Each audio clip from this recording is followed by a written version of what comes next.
tanaman pembawa sial dan sebaiknya jangan pernah ditanam di rumah Anda. Apa saja tanaman tersebut?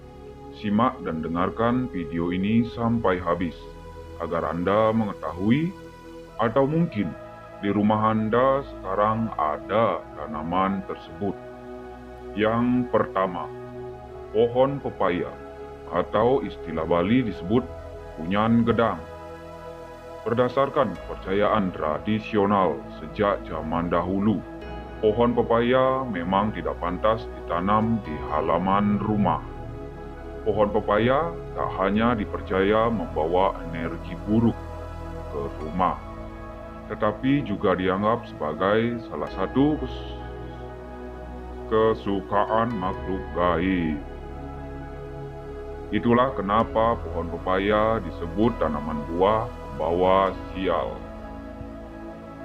Yang kedua, pohon bougainville atau istilah Bali disebut pohon kembang kertas. Banyak orang yang menanam tanaman ini karena bunganya yang cantik dan warnanya menarik. Namun ternyata tanaman bougainville juga termasuk salah satu jenis tanaman yang membawa sial.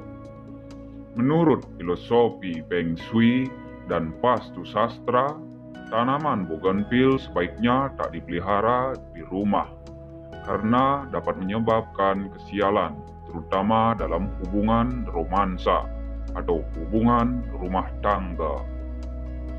Namun, memang secara logika, pohon bougainville kurang baik ditanam di sekitar rumah karena tanamannya berduri dan bisa saja melukai siapa saja yang terkena durinya.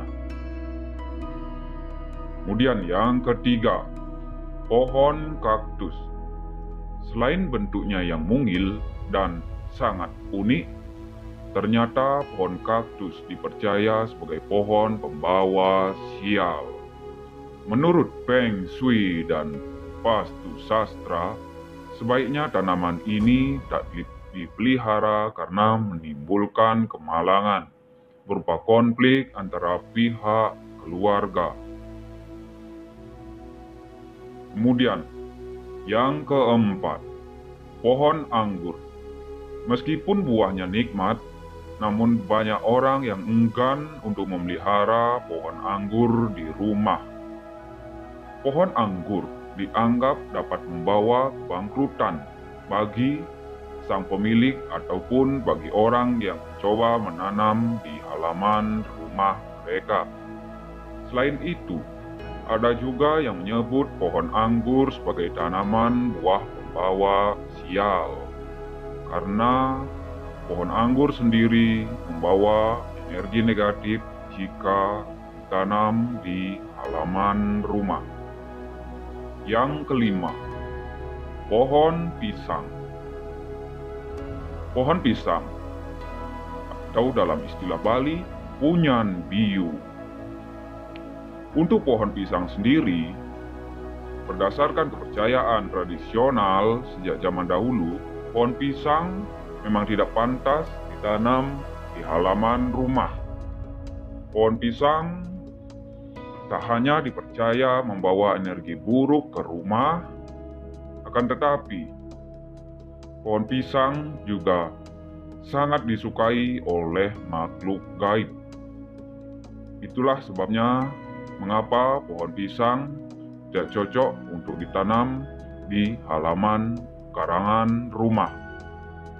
Demikianlah informasi yang bisa disampaikan mengenai tanaman pembawa sial jika seandainya Anda menanam pohon yang disebutkan tadi di pekarangan rumah Anda. Jadi, mulai sekarang hendaknya Anda memilih tanaman yang tidak ada mitologi ataupun efek negatif dari tanaman tersebut. Terima kasih saya ucapkan sudah menyaksikan video ini sampai habis.